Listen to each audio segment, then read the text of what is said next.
Ang kwento ni Daga at Langgam. Noong unang panahon, may isang daga na tamad at isang langgam na nagtatrabaho upang may makain sa pagdating ng taghirap. Ako si Daga, tamad akong gumawa ng paraan sa mga bagay. Tanging gusto ko lamang ay yung madalian. Isang araw nakakita ang daga ng isang garapong bigas at nang ito'y kanyang nilapitan, labis ang saya nito. Ayos, may pagkain na. Hindi ko na kailangan pang kumilos. Wika ng daga. Nang kumain na ang daga, napansin niya ang kanyang kaibigan si Langgam. Nang napansin niya ito, pinagsabihan siya nito. Kaibigan, huwag mong uubusin yan upang may makain ka pa pagdating ng taghirap. Wika ni Langgam.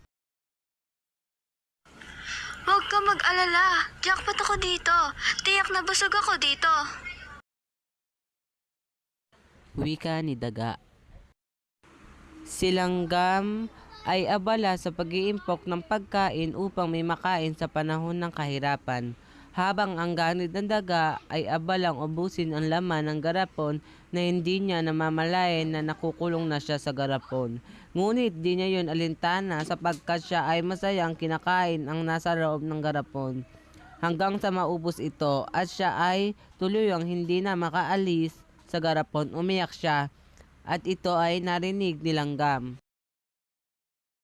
Naku kaibigan, sinabihan na kita na huwag mong ubusin yan upang ikaw ay makaahon pa. Wika ni Langgam. Akala ko kasi kakayanin kong umahon. Kaya patuloy lang ako sa pagkain. Wika ng ganid na daga. Hinanapan ang paraan ni Langgam at kasamahan niyang Langgam ang pagtulong maiahon si daga at laking pasasalamat ang daga sa kanyang mga kaibigan at nagsilbi itong aral sa kanya.